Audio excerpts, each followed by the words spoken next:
Boa noite. Como é que a senhora está?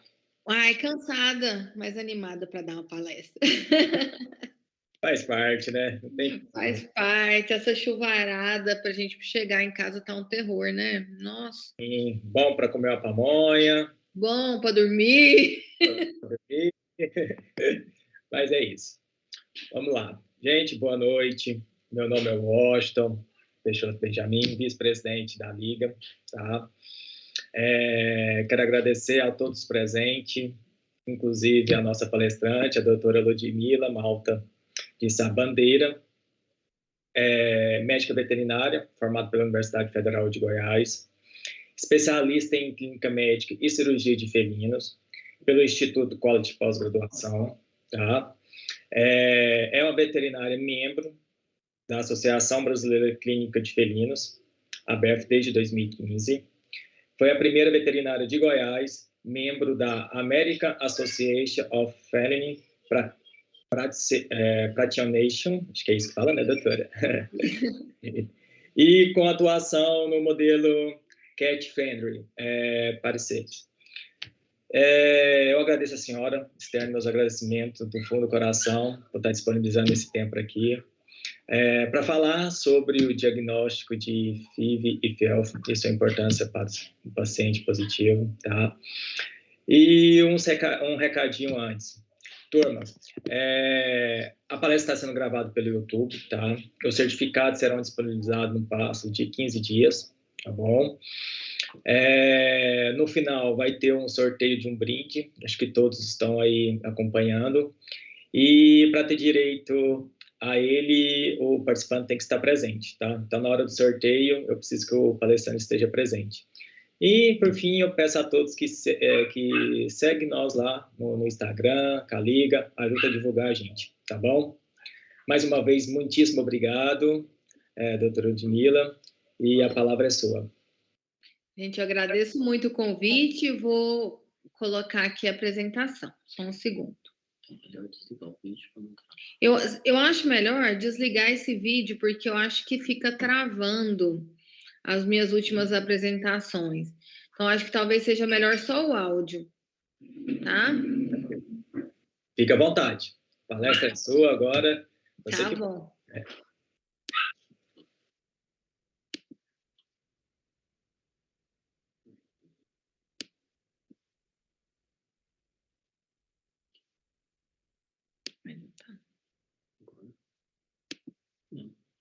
Não. Clica aqui. Compartilhar.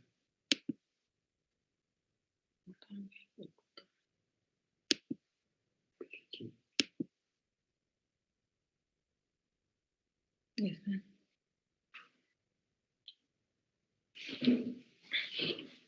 Essa aqui.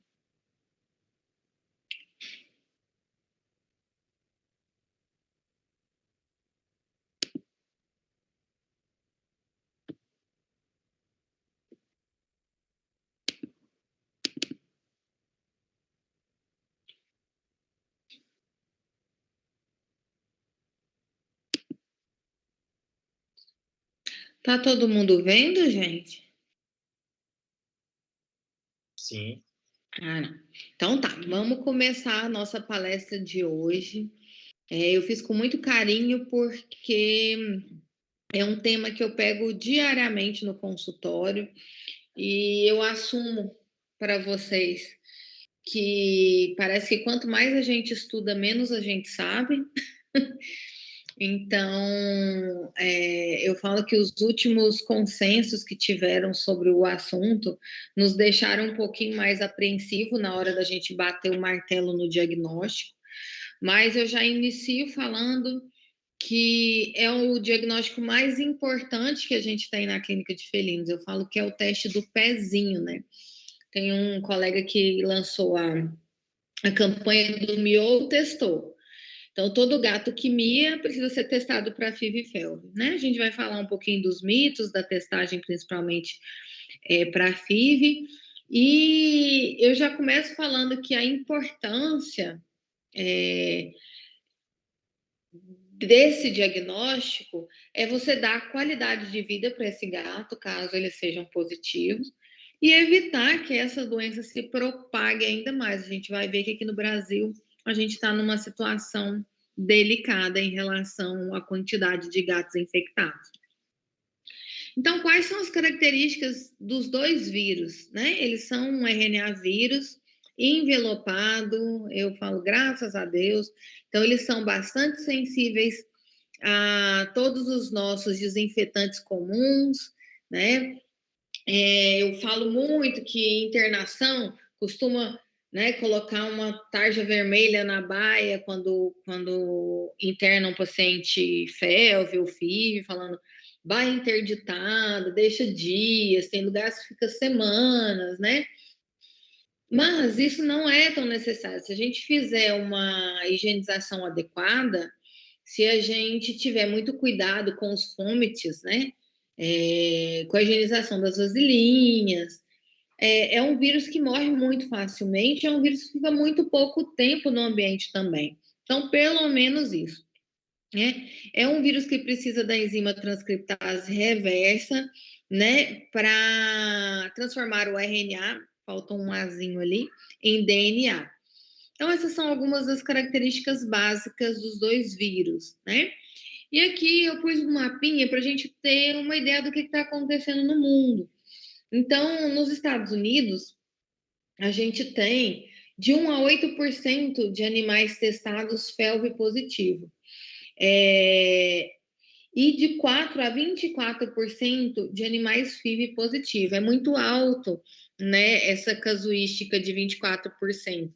Mas se a gente for pegar trabalhos de região específica, geralmente não passa de 6%, né? É porque tem alguns estados que a casuística de FIV é realmente muito alta, principalmente locais onde tem colônias muito grandes, de animais, muitas vezes, que nem são domiciliados, né? Então, aumenta muito essa casuística nos Estados Unidos. E a gente vai ver que, se a gente for escolher qual doença ter, a gente escolhe 1000 vezes ter FIV do que FeLV.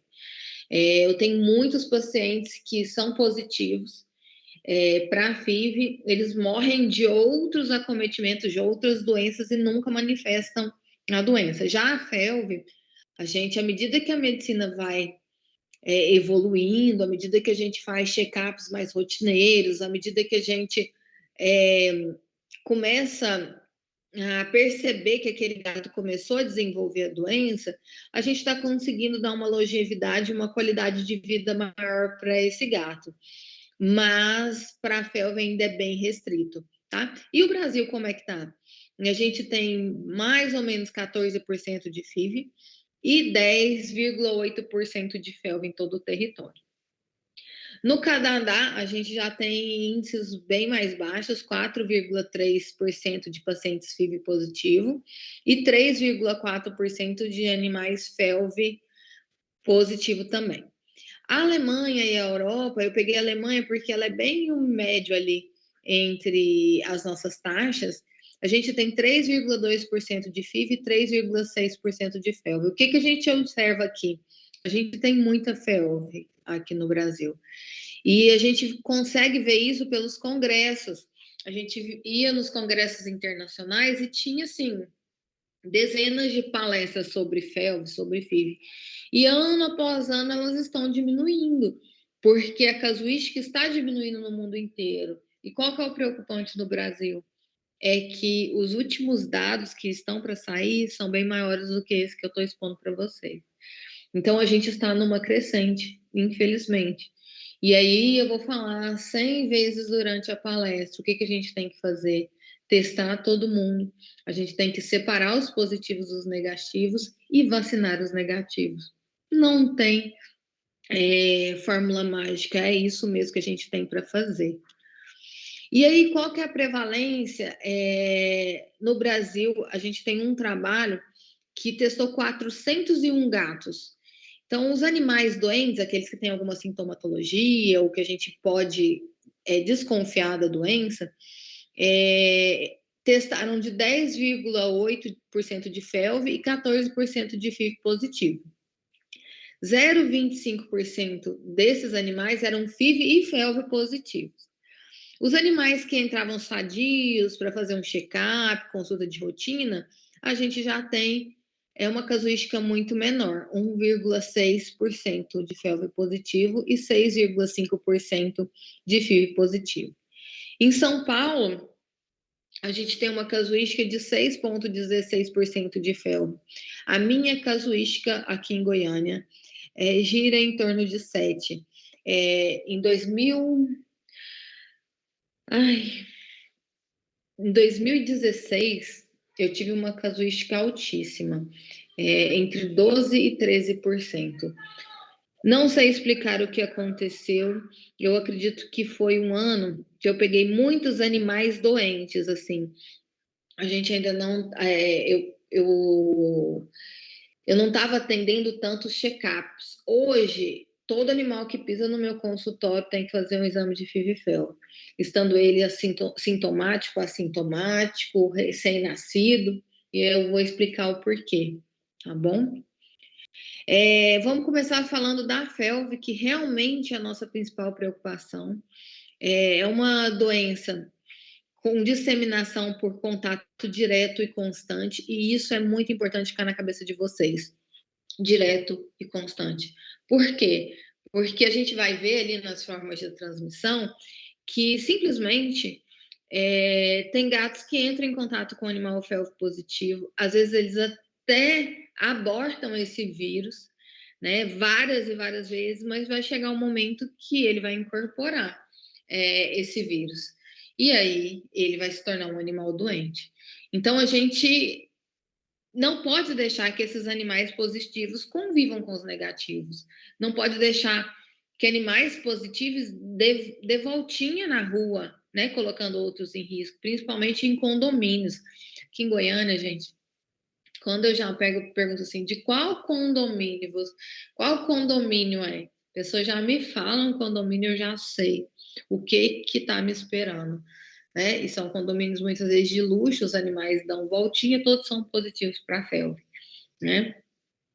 A transmissão é horizontal, principalmente pela saliva, precisa de um contato direto, um contato contínuo, através de compartilhamento de alimentação, lambedura mútua, mordedura e comportamento agressivo.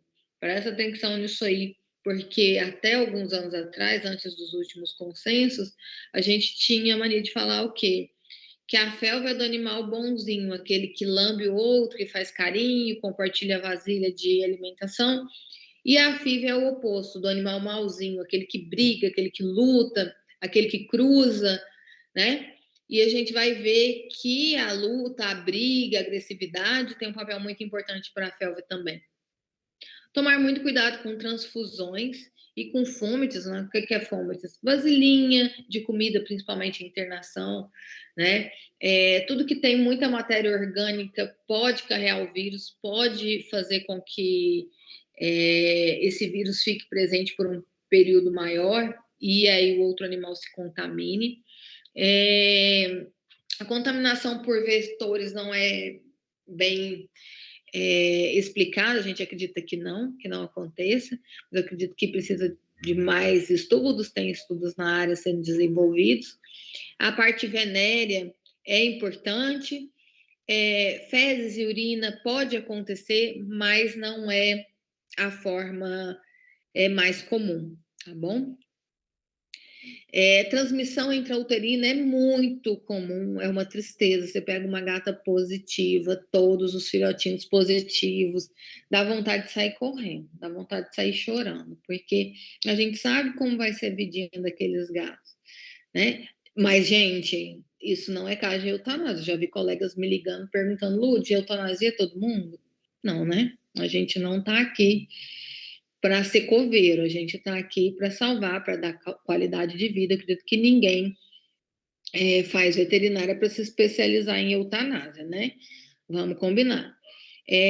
Por aleitamento não é tão frequente, mas acontece, ok? E hoje é o que eu falei, que nós sabemos que a transmissão por comportamento agressivo, ela é muito, muito importante. Aquela história que a gente fazia um slide, um gatinho vestido de anjo, um gatinho vestido de demônio, caiu por terra, tá? E a felva tem uma correlação muito positiva com essa agressividade. Os gatos mais dominantes, aqueles gatos que têm muitos abscessos por briga, que direto vão ao consultório com abscesso. Gente, toda vez que pego um gato com abscesso, eu retesto esse gato.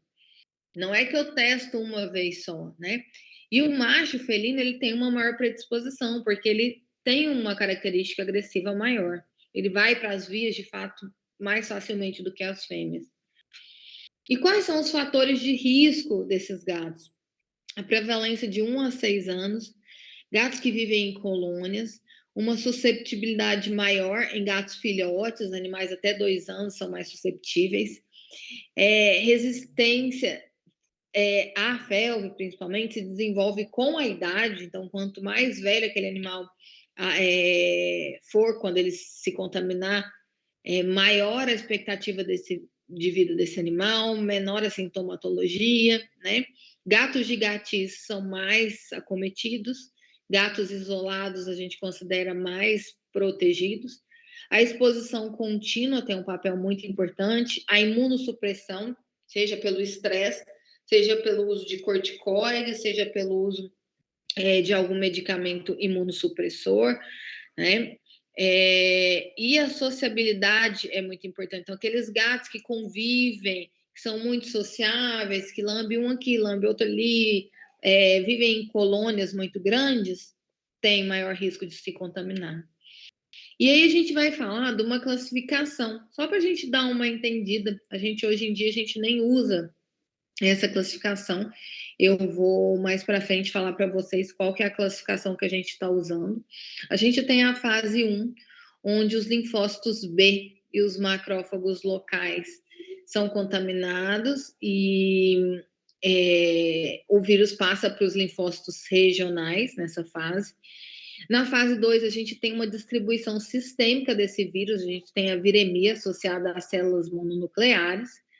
Fase 3, o acometimento linfóide sistêmico, aquela fase que às vezes a gente palpa o gato e sente aqueles linfonodos muito evidentes. A fase 4, o acometimento intestinal e hemolinfático, é onde a medula óssea é acometida. É uma fase crítica, porque nesse momento o organismo ele pode extinguir o vírus, ele pode entrar em latência, ou esse gato pode sofrer uma viremia persistente. E aí, se ele progredir, né, na viremia persistente, a gente vai ter essa viremia persistente, que são quando todas as células sanguíneas são infectadas. E a gente tem partículas virais livres no sangue, inclusive, tá? Na fase 6, a gente tem a infecção disseminada. A infecção disseminada e a multiplicação em células epiteliais glandulares, né? Por que isso é importante? Que é o momento onde tem maior contaminação pela saliva, né? E aí o novo sistema de classificação, eu falo que veio para ajudar o veterinário, para ser um pouco menos chato, um pouco mais fácil de se explicar em consultório e para nos tirar de algumas frias. Eu dei uma palestra sobre felve ontem e eu falei, gente, eu estou numa situação que eu não... que é um pouco até constrangedora, que é quando a gente tem exames discordantes. Eu vou explicar para vocês.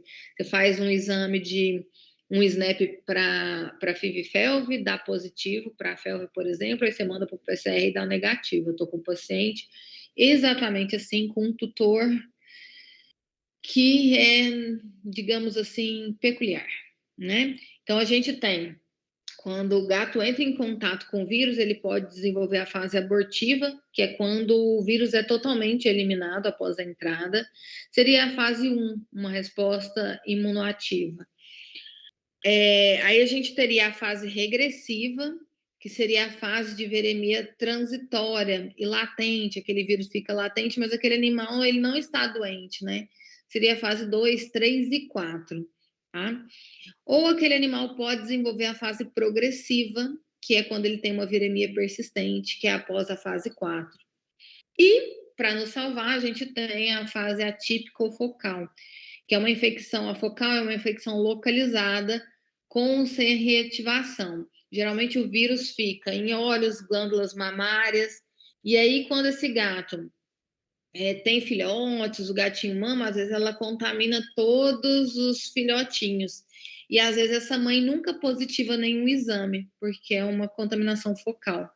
E a gente chama de atípica exatamente porque tem um exame positivo e o outro negativo, tá bom? E aqui a bexiga também ela pode ser acometida, olhos, né? E para a gente fazer o diagnóstico desses pacientes, a gente deveria fazer um histopatológico, né? Uma imunohistoquímica, mas a gente não faz, a não ser em nível experimental, como já foi feito, se não me engano, na Universidade de Davis. Foi assim que a gente descobriu. Eram gatos que transmitiam e nunca positivavam. E aí foi constatada a forma latente do vírus.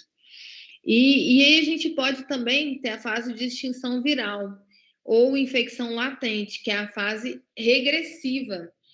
70 a 80% desses gatos infectados, eles ou abortam, eles não se positivam, ou eles são regressores, gatos que não estão doentes.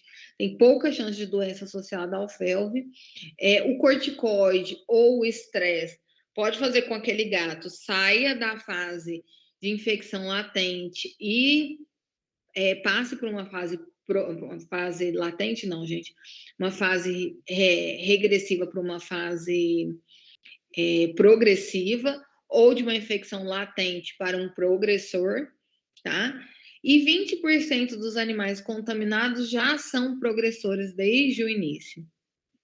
Quais são as manifestações clínicas da FeLV? Bastante variadas. Eu brincava muito, eu falava, olha, tirando as causas ortopédicas, qualquer sintomatologia que chegar pode ser FeLV. E depende do tipo viral e da virulência. Lógico que isso é uma brincadeira, mas ela faz sentido. Se você pegar, e eu já tive, não é muito tempo disponível na minha época de estagiária, eu comecei a ler, eu lia os livros como se fossem livros de leitura, assim. Então, antes de dormir, eu li vários capítulos e eu comecei a ver diagnóstico diferencial. Para todas as doenças tinha a FeLV lá. E aí eu comecei a colocar post-it. E, de repente, eu tava com um livro inteirinho cheio de post-it. Aí eu falei, gente, ele é diferencial para tudo, tirando as causas ortopédicas. E aí, como que... nossa, não tinha que ter isso aqui, essa prevalência no mundo. Eu acho que eu me esqueci de tirar, tá bom? Então, desconsidera.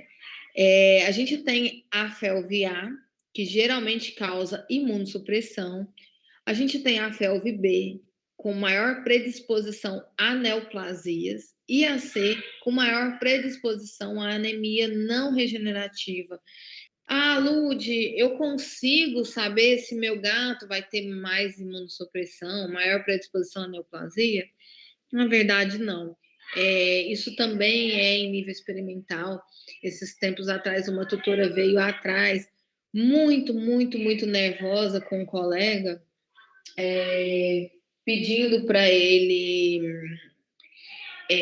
que ele falasse qual tipo de FeLV, porque ela teria dois gatos e queria saber se um era B, um era A, se eles podiam conviver, né? E já ameaçando o processo, porque ela viu. Não tem como, tá? A gente não tem isso disponível, enfim, e também não acho, sinceramente, que seria importante, tá bom? Manifestações clínicas da FeLV, ela causa mais síndromes clínicas do que qualquer outro agente isoladamente, né? Isso é realmente muito importante, porque, igual eu falei, a FeLV pode causar qualquer sintomatologia, né? E ela causa muitas doenças mieloproliferativas, linfomas, leucemias, não é à toa que o nome é leucemia viral felina, né?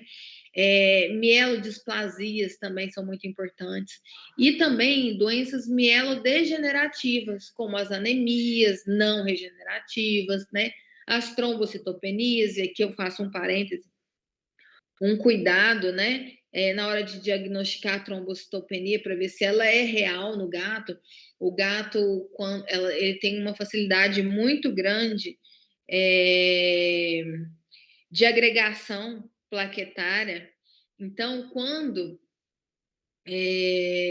às vezes a gente vê plaquetas baixas, a gente tem que perguntar para o patologista, né, se isso é real, ou se são plaquetas que simplesmente se agregaram, né? E doenças também ligadas à imunossupressão são muito, muito importantes. Infecções que não cicatrizam, que não se corrigem, a gente tem que ir atrás. Abscessos que não se fecham, né? As manifestações gerais das doenças, tanto da FeLV quanto da FIV, mas mais da FeLV, né? Perda de peso em 63% desses gatos, mesmo que ela seja uma perda de peso mas não tão significativa, qualquer perda de peso no gato deve ser investigada. Febre acomete 42% dos pacientes. 35% desses pacientes chegam para a gente desidratados. 13% cheio de linfonodos palpáveis, tanto mandibulares, submandibulares, ou em ultrassom a gente observa muito linfonodo reativo, né? E 12% dos animais que chegam para a gente tem abscesso. E aí, como que vai ser o diagnóstico desse paciente? Lúdia, é fácil? Vou fazer um examezinho, vou virar as costas? Não, é um dos maiores desafios que a gente tem, ok? Eu acho que tão desafiador quanto a FeLV é a PIF, né? E falo mais, eu acho que a FeLV hoje em dia ainda é pior, porque a gente criou na cabeça do tutor de que um exame seria um atestado de saúde, então você pega aquele gato, ele dá negativo naquele exame, parece que ele é negativo para o resto da vida, né? E a gente hoje sabe que tem gatos, inclusive, que ficam uma semana positivando o SNAP e na outra eles negativam, e a gente não sabe muito bem a explicação disso. E isso é desesperador. Esse trabalho que nos mostrou isso nos faz ficar inseguros na hora de falar que o paciente é positivo ou negativo. E aí, como que é feito esse diagnóstico? A gente precisa de um histórico muito detalhado, saber como que é a vida, como que esse gatinho foi adotado, achados clínicos, não cínicos, gente, hoje está difícil. E a gente tem exames específicos, que é o ELISA, que é do SNAP, né? A imunofluorescência, que hoje a gente não usa mais, mas existe um caso específico que a gente precisa usar, que pesquisam o antígeno P27. E a gente tem também o PCR, nossa senhora, que pesquisa o provírus, que é dependente da fase da infecção. Qualquer um desses exames que você fizer depende da fase de infecção. E isso deixa o meu diagnóstico um pouco mais nebuloso, um pouco mais difícil, nos deixa um pouco mais inseguros na hora de bater um martelo, sabe? Então, vamos testar. Pega um gatinho e chegou na sua mão. Teste todos os animais, tá? Com soro ou plasma, a gente vai detectar se tem antígeno, né? Aqui a gente tem o ELISA, né? Mas a gente também pode ter o imunocromatografia. O ELISA é o da IDEX e de imunocromatografia da Aleri. São os dois principais que a gente tem. Não ganho nada não, viu, gente? Mas são os dois que eu confio. Se der positivo, o que a gente vai fazer? Vai retestar com um método diferente em 2 meses. Geralmente eu faço o PCR ou eu mudo a marca, por exemplo, se eu testei com a IDEX, eu faço a Aleri, né? E muitas vezes eu faço os dois, eu faço o SNAP e faço o PCR também para virar o para FeLV. Se esse animal persistir positivo, ele é progressor, né? É o pior dos nossos casos. Se ele negativar, o primeiro teste foi um falso positivo ou esse animal é um animal regressor, ok? Quando eu estou falando, eu até passei um pouquinho para frente, quando eu falo em fazer o PCR, eu faço para me dar um pouquinho mais de segurança, mas às vezes eu tenho esses resultados discrepantes, ok? Aqui, o objetivo desse slide é se você for trabalhar única e exclusivamente com soroplasma, utilizando o ELISA ou o exame da ALERI, que é a imunocromatografia. E se der negativo, né? Depois que você testou positivo? Se der negativo, possivelmente esse gato não é infectado ou ele é um regressor, ok? E 2, animais de grupos de risco, aqueles doadores de sangue, aqueles animais que vivem em colônia, matrizes que vão cruzar, né? Você vai pôr outros animais em risco. Ou animais com manifestações muito características. Você vai usar a soroplasma novamente, com a detecção dos antígenos, ou o ICG, né? Se ele for positivo, aí você vai retestar com PCR proviral imediatamente, porque você não pode perder aquele tempo, ok? A gente pode fazer o RNA proviral também, que ele é positiva num período menor, então, tipo, 10 dias ele positiva após a exposição. Se ele é positivo, ele é um progressor, ok? Se você testou, é negativo, retestar com PCR proviral também, porque concorda comigo, são animais que vão colocar outros animais em risco. Se ele for positivo, regressor. Se ele for negativo, o animal é não infectado, ok? Então, assim, entendeu? Ele é negativo no SNAP e positivo no PCR.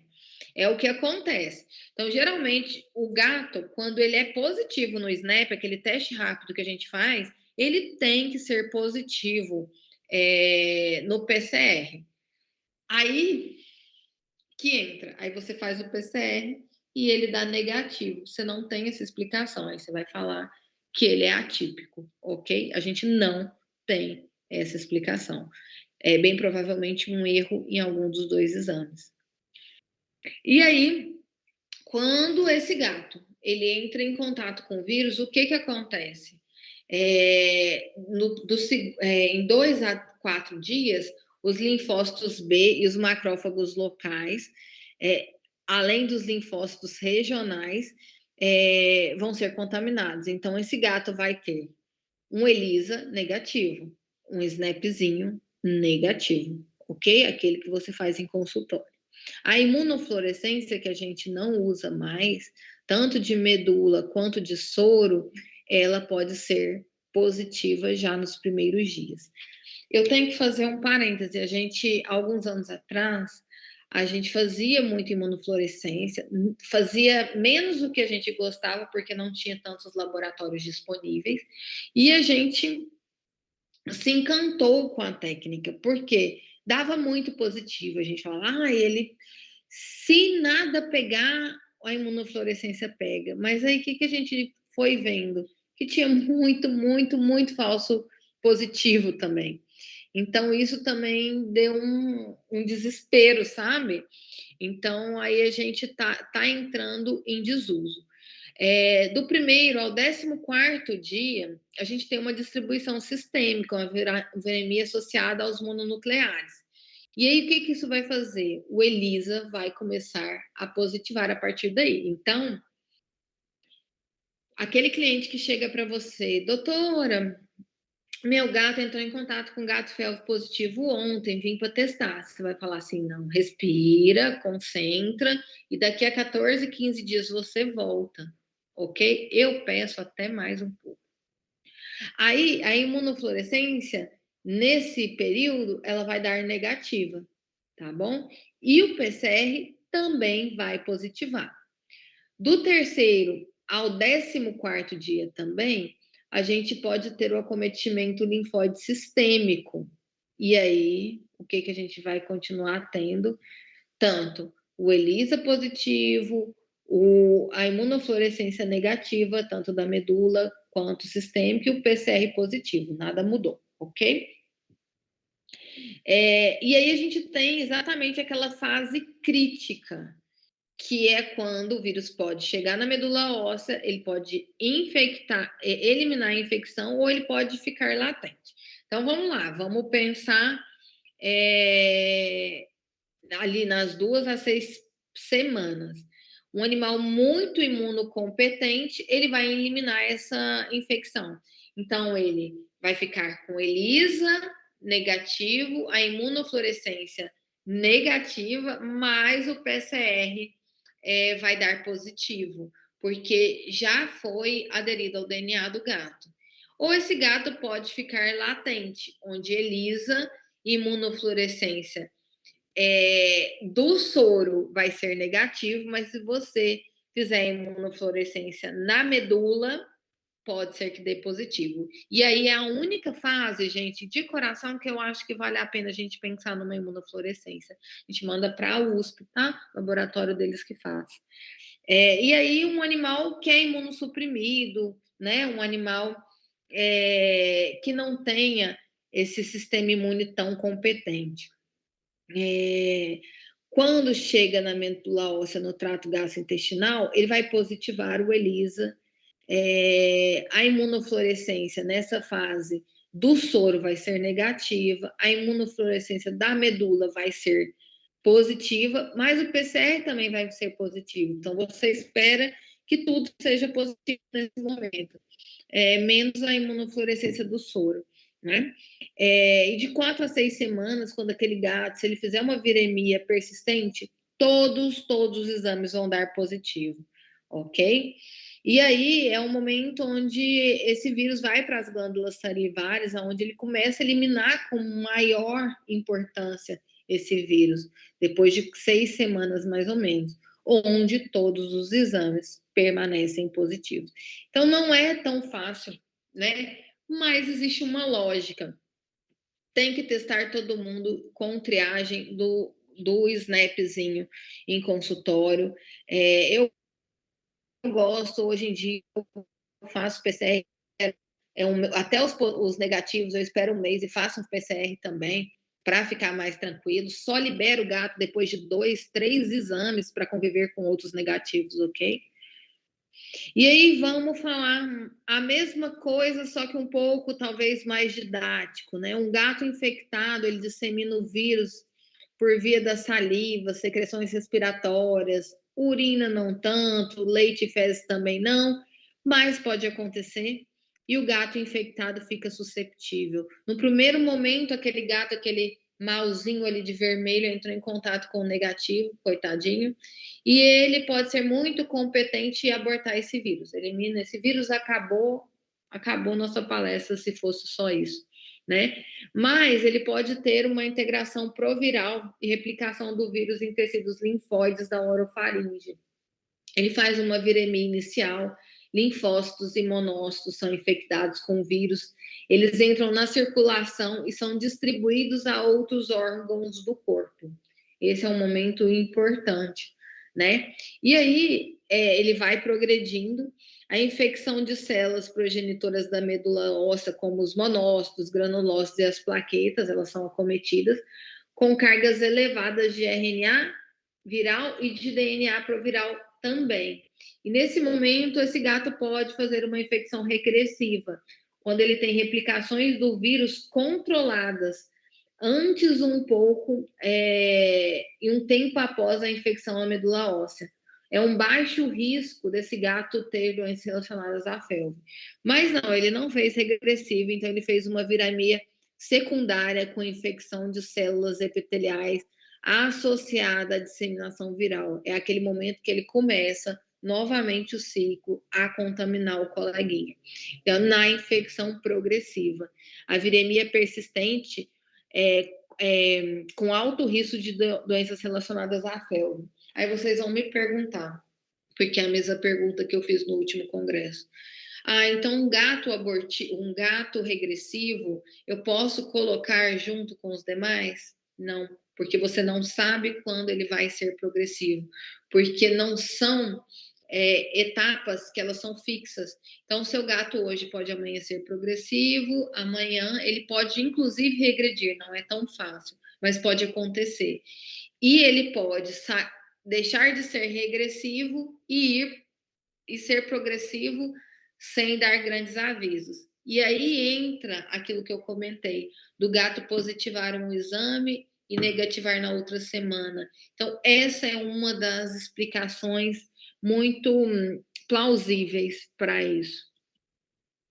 E a gente vai falar um pouquinho do vírus da imunodeficiência felina, que, querendo ou não, gente, quando você tem um FeLV negativo e um FIV positivo, você até fica um pouquinho mais tranquilo, ok? Lá no Rio de Janeiro, lá a incidência de FeLV é muito grande. Então, quando a gente pega um FIV positivo, a gente até comemora, porque não é FeLV.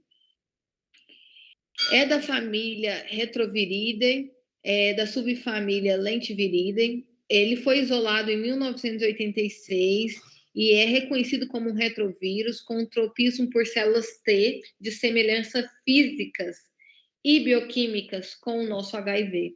Por que que isso é de extrema importância? Porque o gato foi modelo experimental para os medicamentos, para as pesquisas com o HIV humano, né?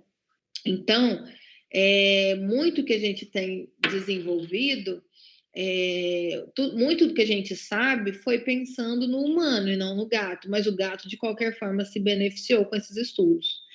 Então, uma doença predisposta por disputa territorial, agressividade, brigas, o gato macho, né? O modo de transmissão mais importante ainda é mordedura sexual, transfusão de sangue. E pode ser vertical, colosso infectado, parto também. Mas geralmente é por mordedura ou por coito, viu? E aí a gente tem subtipos A, B, C, D e E. O Brasil predomina é o subtipo B, tá? E quais são os fatores de risco? Gato macho que vive não domiciliado, em gatis muito populosos, não castrados. E qual que é a patogenia? Ela não é totalmente conhecida, né? A gente desconhece, é uma doença antiga, mas que a gente desconhece. Acredito eu que porque os estudos com a FIV não são tão necessários quanto para a FeLV, porque a FIV não nos causa tanto transtorno, né? As células-alvo são os linfócitos CD4, CD8 e linfócitos B. Macrófagos são muito acometidos, astrócitos, por isso que a gente vê astrócitos, células da micróglia, que é por isso que a gente vê muita alteração neurológica, né? Células tímicas são bastante predispostas, megacariócitos também. E aí a gente sabe que a viremia atinge um ápice de 15 a 30 dias após a infecção. Ela vai caindo gradualmente. A queda dessa viremia, gente, coincide com o aumento da produção dos anticorpos anti-FIV, tá bom? Do próprio animal. E aí o diagnóstico da FIV, gente, graças a Deus é um pouco mais tranquilo, mas a gente tem que ver as suas particularidades. Então você precisa, mais uma vez, para tudo, né? Do histórico completo, dos achados clínicos importantes. E a gente tem exames específicos, que é o ELISA, que vai pesquisar os anticorpos, e o PCR, que vai pesquisar o RNA viral desse vírus. Eles não são dependentes da fase de infecção, graças a Deus. Então, isso facilita muito, muito para a gente um diagnóstico mais assertivo. Filhotes, aí a gente precisa ter cuidados na interpretação sorológica. Então, filhotes menores de 6 meses, ele pode ter anticorpos maternos circulantes. Então, se der positivo, você pede para o tutor esperar 6, 7 meses e voltar para ver se é positivo. Se for positivo, ele é positivo mesmo. Se der negativo, eram anticorpos maternos, tá bom? Exposição recente, entre 30 e 60 dias, não positiva o exame. Então, tem que esperar também. Estágios terminais de infecção, aquele gato Já aconteceu comigo, em tutor querendo processar colega. Tratou e, né, passou a vida inteira fazendo check-ups porque o gato era FIV positivo. E aí chegou num estágio terminal, veio para mim, e aí ele quis retestar e deu negativo. Isso, gente, nada mais é do que uma exaustão imunológica. E aí a gente pede um exame, que é o Western Blood, que mostra o anticorpo específico nessa situação. Um anticorpo daqueles gatinhos que não positivaram os exames. E a vacinação, que hoje aqui no Brasil a gente não tem, porque ela não é uma vacinação, não é uma vacina recomendada, ela não tem uma resposta muito boa, ela é muito controversa, tem muito efeito colateral, e também ela positiva o exame. Então, ela dificulta muito a gente separar os positivos dos negativos, porque todos os vacinados vão positivar. E aí a gente fala muito de terapia antiviral para FIV, né? Mas a gente precisa saber, igual foi muito discutido no caso do coronavírus, né, gente? Qual que é a real eficácia em vivo, que é o que importa. Não adianta ter uma eficácia in vitro. Não adianta nada, porque para nos servir tem que funcionar no animal vivo, não é? E o que a gente tem de pesquisa hoje? A gente só sabe que o AZT, que é o retrovir, que é a azidovudina, né? Ela tem um efeito no gato, ok? Benéfico. Mas a gente tem no Brasil a portaria 91 do Ministério da Agricultura, de 6/6/2008, que simplesmente proíbe a nossa prescrição. E, gente, por favor, não vão colocar o CMV de vocês em risco por causa disso. Eu já vi grandes veterinários extremamente competentes e de carreira, quase perderem o seu CMV porque estipularam dose, o tutor era médico, ou tinha alguém na família, conseguiu a medicação, e aí, quando eles foram descobertos, eles foram e denunciaram o veterinário. E isso foi, assim, um marco na nossa medicina veterinária, porque é uma veterinária muito querida, né? É um medicamento que a gente usa em último caso, caso a gente pudesse usar. Tem que ser na época que o gato já está tendo sintomatologia, né? Porque causa muita anorexia, uma anemia muito forte, ok? Então, e tem muito efeito colateral. É o único com atividade em vivo comprovada em gatos. Após o diagnóstico, a gente precisa orientar o proprietário. Então, assim, vamos eutanasiar? Todos perguntam, gente. Hoje em dia, até menos, mas eu parei de fazer. Muita gente me pergunta por que eu não faço mais consulta em várias clínicas. É óbvio que não são todas. Mas quando a gente vai fazer uma consulta de especialista e a gente não pega o caso para a gente não assume, a gente só vai lá dar uma opinião, às vezes a gente perde um pouco o controle da situação. E um dos casos que me marcou muito profundamente foi que eu falei, não, vamos testar esse animal, um animal bem. Ele estava, na verdade, com uma hepatopatia, uma lipidose, e porque ele ficou muito tempo na rua, e enfim, mas ele já estava se recuperando. Eu falei, olha, tem que testar esse gato. Aí o tutor demorou para provar, testamos e deu FIV positivo.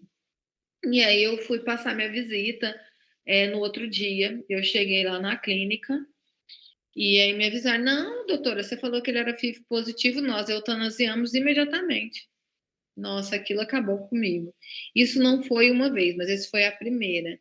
E aí, a partir de agora, os meus pacientes, eles são meus pacientes. Se quiser me encaminhar, eu assumo esse paciente. Eu não fico fazendo consulta na clínica para o paciente continuar sendo da clínica, entendeu? Então, pensem muito isso quando vocês forem pensar na sua carreira, porque isso é muito importante, nos desgasta muito. Então, esses gatos precisam passar por consultas trimestrais, no máximo quadrimestrais, com os exames completos, ultrassom, Raio-X de tórax, tem muito gato que tem linfoma, né? Muito gato que tem neoplasias diversas em abdômen, né? Linfomas renais, linfomas diversos. Tem que fazer um check-up muito bem feito, com bioquímicas, com hemograma, tá? Esses gatos precisam ser vacinados. Eu indico a tríplice, e aí eu vou falar, é uma roleta russa. Você só pode vacinar aquele animal que é regressivo. Então, o ideal é que você faça um PCR quantitativo. O que isso vai me dizer? Se a carga viral está alta ou não. Se a carga viral estiver muito alta, você não vai vacinar esse gato. Se estiver baixa, você vai vacinar, mas você vai saber que isso, de qualquer maneira, é um risco desse gato se tornar um progressor. Só que eu acho que, principalmente gatos que vão ter contato com outros gatos, eles precisam ser vacinados, sim, porque o gato felvo ele pode morrer simplesmente de uma rinotraqueite. E aí, a melhor dica, se nada da palestra ficou, vacinar os negativos, separar os positivos e testar todos os gatos mais de uma vez na vida. Inicie a carreira de vocês pensando nisso. O teste de FIV-FeLV, ao contrário do que eu falo, né, é um teste do pezinho que se faz uma vez. Muitas vezes um gato que tem contato com outros gatos de rua, por exemplo, tem que ser testado anualmente. Um gato que você está em dúvida vai ter que testar, passar um mês, testar de novo, testar depois de 60 dias. Se ficar com alguma doença muito característica, algum sintoma muito característico, testar mesmo com o exame em mãos. Eu estou com um pacientezinho com uma cistite horrorosa. E aí eu comecei a desconfiar de linfoma na bexiga, né? Porque ele tem uma alteração muito importante em parede de bexiga. E ele tinha 3 FIV-FeLV negativos. E eu falei, olha, por favor, me dê a chance de fazer um DNA proviral. E aí eu fiz e deu positivo. Aí a tutora, lógico, ela tinha 3 negativos e falou assim, eu quero fazer de novo. E aí ela fez de novo um DNA proviral em outro laboratório, que deu novamente positivo.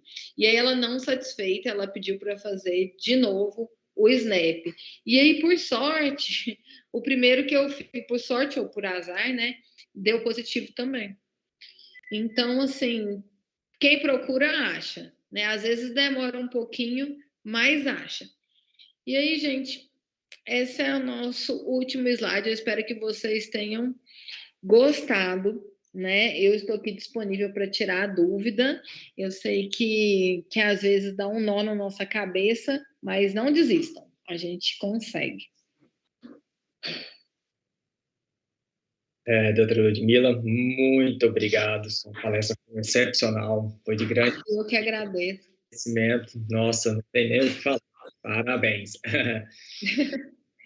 Doutora, temos 2 perguntinhas aqui com relação à primeira. Quem perguntou é a Cláudia Silva. Ela está falando o seguinte: adotei 2 gatos de uma ONG. Os 2 foram testados negativos para FIV-FeLV. São castrados e não têm acesso à rua. Devo me preocupar com a FIV-FeLV? Sim, né? Eles foram testados.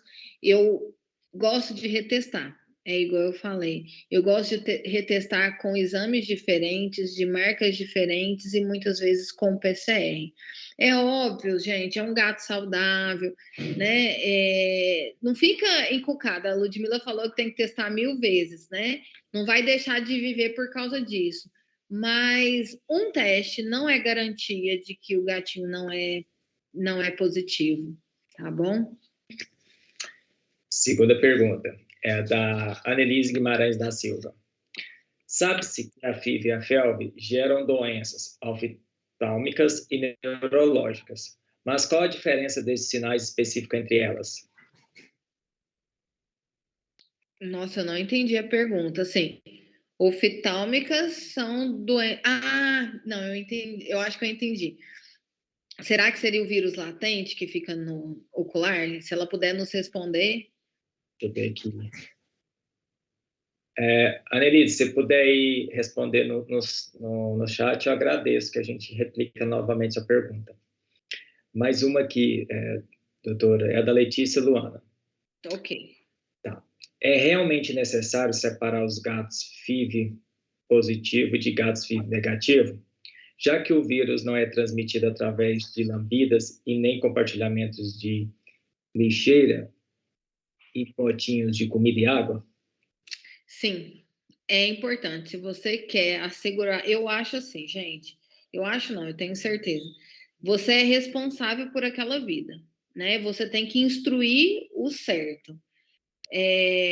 Então, eu não abro mão. Se o tutor resolver colocar junto, ele vai colocar, porque você nunca sabe se vai ter uma briga, um arranhado, uma mordida. Você nunca sabe. Eu tô com um gato aqui que nunca brigou com ninguém. Ontem, ele deu uma surtada aqui, bateu em todo mundo. Eu falei, gente, esse gato tá com dor. Levei ele pro hospital para fazer uma bateria de exame. Não, ele só deu uma pequena surtada. Bateu em todo mundo.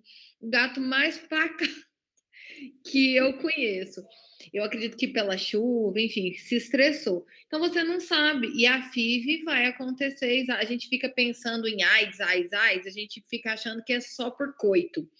Mas mordida e arranhadura é muito importante. Eu acho, inclusive, que é mais importante do que o próprio coito. Tá? Tendo uma solução de continuidade, saliva, sangue, sangue, o gato fica em risco. Aqui. Olha, não tem mais pergunta, mas o pessoal está elogiando bastante a palestra, tá? Oba, que bom! O pessoal gostou. Nossa, fico feliz. Enfim, gente, vocês têm mais alguma pergunta? Deixa eu dar uma olhadinha aqui. Ah, tá. Com relação a Annelise, novamente aqui, doutora. Uhum. A FIV e a FeLV podem gerar uveites, por exemplo. Gostaria de saber se há diferenças nos sinais entre a FIV e a FeLV em relação às doenças oftálmicas. Não, na verdade não. Muitas doenças inflamatórias, né, elas podem causar uveíte. Uma das principais é a PIF, nem é a FIV e a FeLV. Mas toda vez que você tem gatos com uveíte, você precisa pesquisar toxoplasmose, algumas doenças fúngicas, às vezes criptococose, enfim. Depende muito do histórico daquele gato. Você precisa descartar a FIV e FeLV e você precisa ficar em dúvida em relação à PIF também, entendeu? Aí eu nem abri minha câmera, perdão. Ficar em dúvida em relação à PIF também. Então, assim, mas a apresentação é a mesma. Não dá para gente, no exame clínico, a gente falar, nossa, não, isso é mais característico da FeLV. Tem que investigar tudo. E muitas das nossas uveites, graças a Deus, elas se solucionam sozinhas, né? Assim, a gente entra com colírio específico e a gente nunca. Eu falo que é um dos piores diagnósticos é quando a gente pega o gato com uveítes, que você fala só de tragédia. E às vezes o gato recupera, fica maravilhoso, o tutor quer te matar. Você deixou ele muito apreensivo. Perfeito. Pessoal, mais alguma pergunta? Se não tiver, vou passar para o sorteio e agradecer a doutora. Muito obrigada, eu agradeço muito, viu, gente? Doutora Vamos Ludmila. ver quem vai ganhar. Obrigado, tá? Mais uma vez, adoramos a palestra, todo mundo aqui elogiando no site, todo mundo achou a senhora muito didática, enfim, parabéns, continua desse jeito aí que a gente agradece ainda mais. Eu que agradeço, gente, é bom demais falar do assunto que a gente gosta, né? Sim, com E certeza. eu falo assim que a gente tem que estudar todo dia, gente. Hoje mesmo na clínica me perguntaram, Lud, mas você vai estudar FeLV de novo? Porque a gente está com um paciente lá muito atípico, aquele que eu falo, eu vou sentar e vou estudar de novo. Eu falei, mas quantas vezes você já estudou? Eu falei, não, eu já li o mesmo capítulo mais de 30 vezes. E todo dia que eu acordo tem um trabalho novo para o meu desespero. Aí, cada dia que a gente lê, a gente vê com outros olhos, né?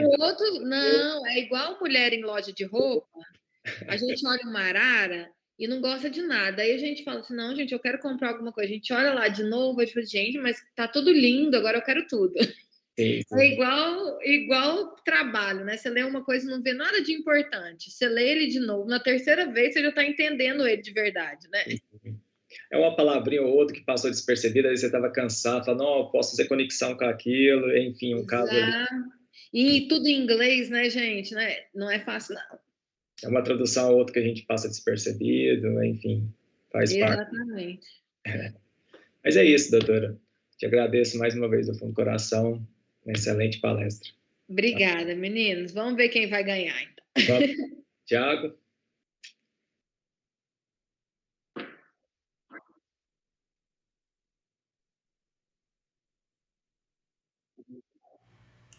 Sim, Tiago, estamos te ouvindo. Vou só esperar o feedback do pessoal do YouTube para ver se está tudo certinho aqui também.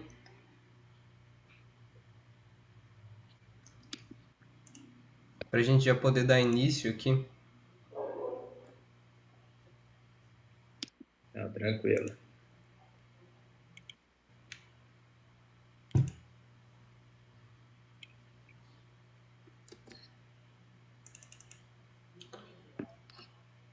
Bom, ninguém falou nada aqui no YouTube. É verdade, né? Se vocês não estiverem ouvindo, eles não vão responder. Você pode perguntar aí, por favor, se eles estão me ouvindo?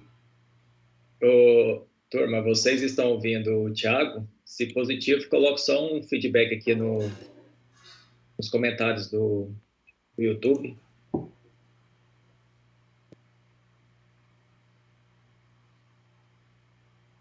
Deixa eu ver.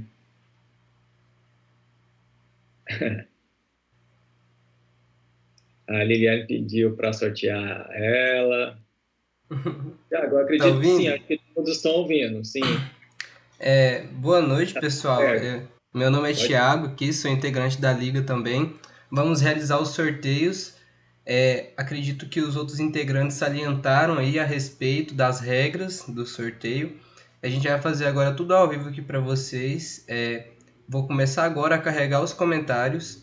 Nesse momento eu vou desligar meu microfone porque vai demorar um pouquinho, mas a gente fez questão de deixar tudo aqui às claras para vocês verem que está tudo certinho.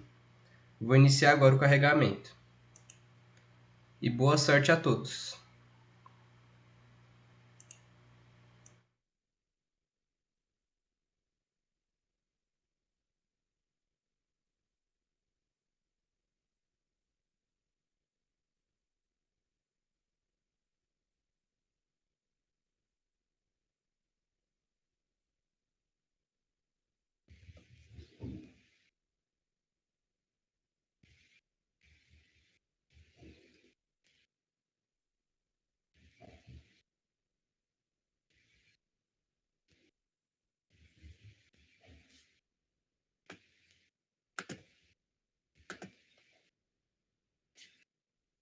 Washington, Oi, tá conseguindo me escutar?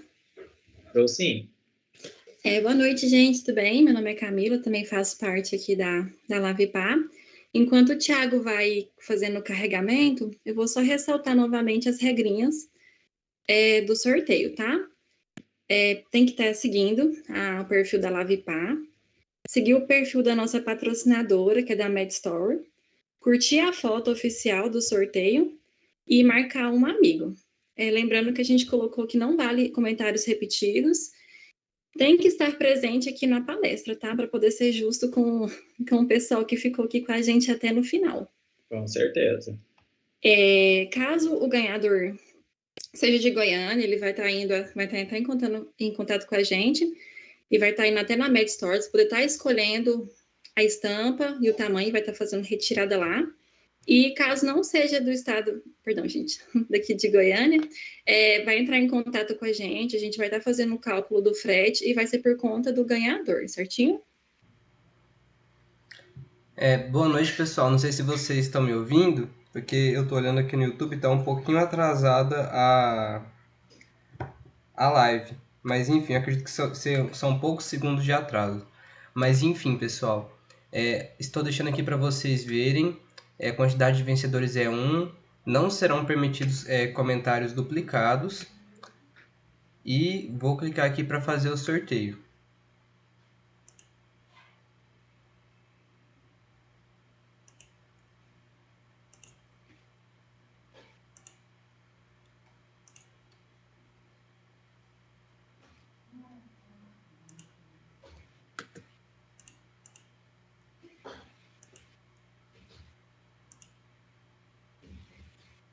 Eu vou recarregar os comentários, parece que o site não está querendo responder. Só um minutinho.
Calma, meu povo, porque essa internet nossa não é fácil, não. A gente tem que ter um pouquinho de paciência com ela.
Tiago, foi sugerido para você tentar lá no sorteio GRAM também, se você não conseguir.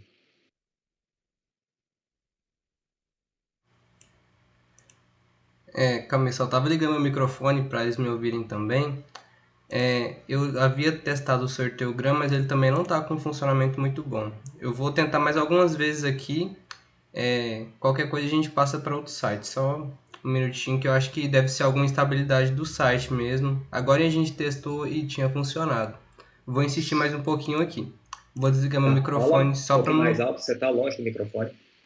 Vou desligar o microfone por enquanto só para não ficar fazendo muito barulheiro aqui. E já volto. Beleza.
Pessoal, enquanto a gente está tentando aqui fazer o sorteio, já aproveitem e vão lá no perfil da Liga, ver se está seguindo as regras certinhas, tá? Porque caso o ganhador não esteja seguindo uma das regras, vai ser desclassificado e a gente vai estar sorteando outra pessoa.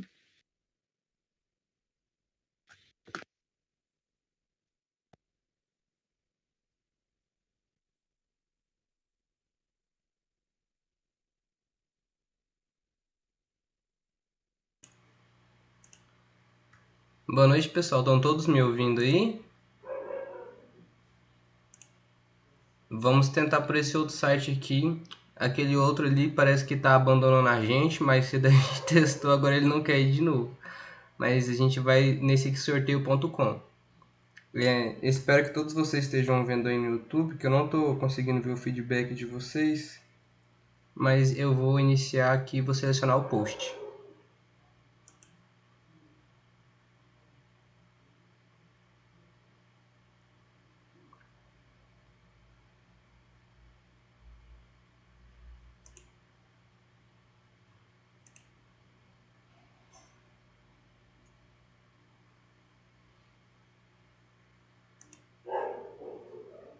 Eu vou terminar a configuração aqui do site e já a gente recomeça tudo de novo.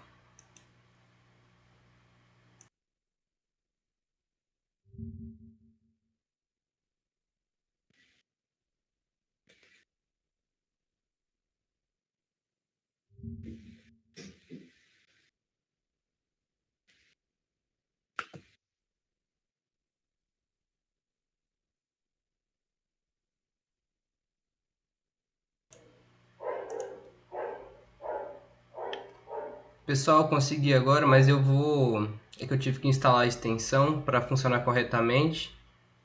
Mas eu vou fazer de novo aqui para vocês verem tudo certinho.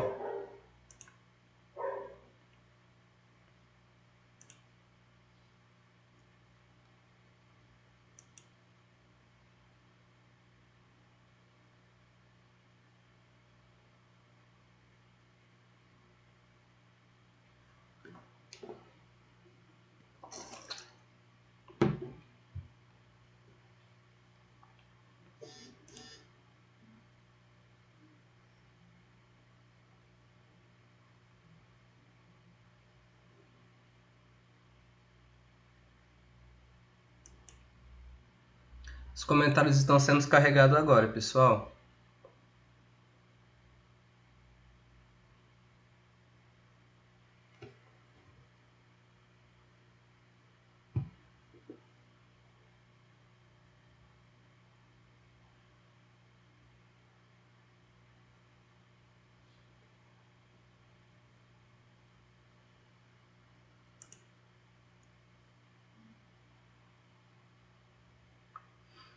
Parabéns, Medvete, Ana Elias.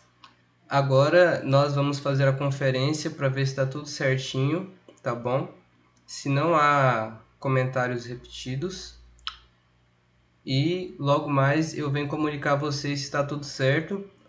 Você, se possível, é a ganhadora, que se manifeste aí no YouTube para a gente ver que você está aí online. E também pode conversar com a gente pelo Instagram, tá bom? Eu vou conversar com o pessoal aqui, vamos fazer a conferência. Logo mais eu retorno aqui para conversar com vocês.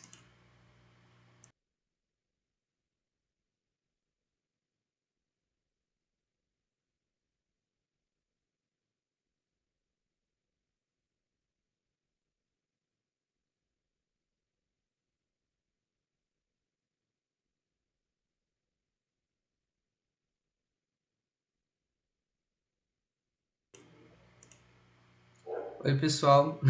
Voltei, deu nem tempo de ficar com saudade, né? Eu vou fazer a conferência aqui junto com vocês, para vocês verem que tá tudo certinho, ok? O arroba da vencedora foi esse, medvet.anaelias. Vamos conferir aqui se as regras estão todas dentro do sorteio. Só um minutinho. Ela já até se manifestou aqui no chat do YouTube, Já se Thiago. manifestou? Uhum. Vou só ressaltar as regras aqui, pessoal. É necessário seguir o nosso perfil, seguir a parceira, curtir a foto oficial e o perfil precisa estar aberto, tá bom? Vamos fazer a conferência.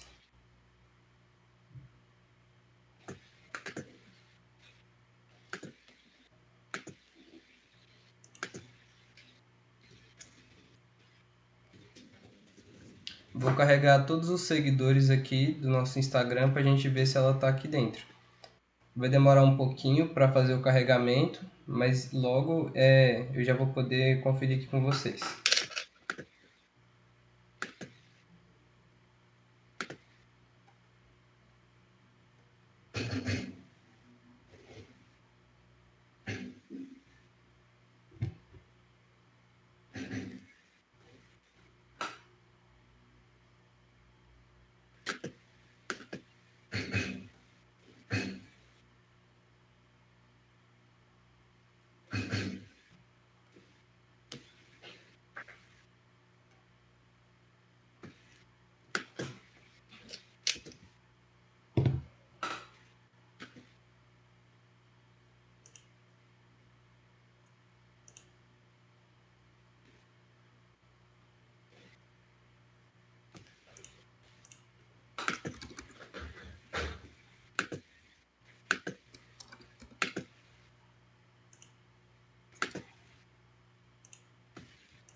Thiago, se você olhar no Instagram sem ser por essa extensão aí, fica mais fácil.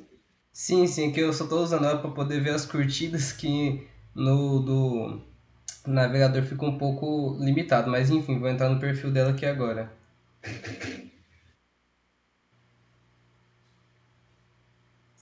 Aqui, Medvet Anelias.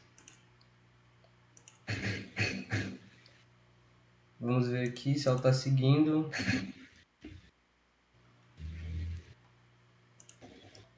Ou então eu faço pelo navegador mesmo, que eu acho que aqui vai ser melhor só para ver os comentários.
Bom, pessoal, pelo que eu tô olhando aqui, ó, não tá seguindo a nossa liga. Só um minutinho. Ah, não, mentira, tá sim. Perdão, desculpa pelo susto aí. Que eu tinha conferido também no celular e não tava indo. Mas enfim, apenas só mostrar aqui pra vocês. Ela tá seguindo a nossa liga. Agora vamos ver se ela tá seguindo a patrocinadora.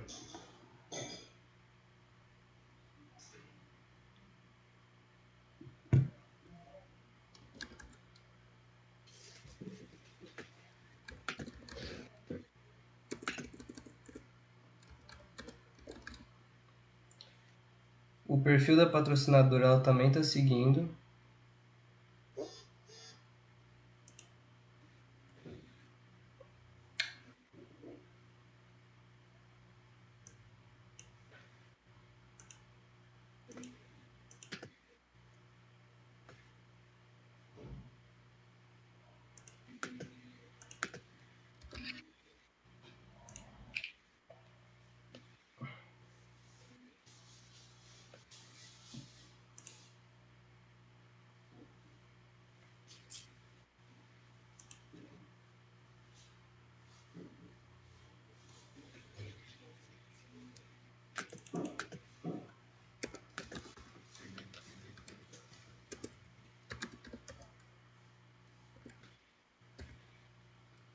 Bom, pessoal, só repetir as regras aqui para vocês. É necessário seguir o nosso perfil, que a participante aí, a Ana Elias, fez. Seguir a nossa parceira e curtir a foto oficial. Acabamos de fazer a conferência aqui ao vivo para vocês. Infelizmente, pessoal, o outro site ele não funcionou direito, eu não sei o porquê, ele devia ter funcionado antes. Obrigado também pelo pessoal nos comentários que deu sugestões aí. Mas enfim, a Ana Elias está seguindo aí todos os critérios e está presente também no momento da palestra e foi sorteado o comentário dela. Ela foi a vencedora desse sorteio. Pode entrar em contato com a gente pelo Instagram que os outros detalhes a gente vai resolver posteriormente lá. Washington, você gostaria de falar alguma coisa? Luana?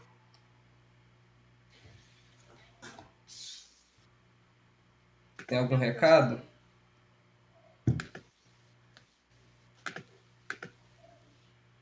Bom, pessoal, de nada. Eu acredito que seja só isso mesmo. Quero agradecer a todos vocês que acompanharam aqui a nossa palestra. Esse foi o nosso primeiro sorteio, então teve esses engasgos assim. Nós não sabíamos muito qual site que é bom, qual não, mas nos futuros sorteios agora a gente já vai ficar esperto em relação a isso. Obrigado a todo mundo que acompanhou, todo mundo que participou. E quero desejar a vocês uma boa quinta-feira e uma boa noite. Até a próxima palestra. Fiquem ligados lá no nosso Instagram, onde a gente vai postar as novidades, sorteios, palestras.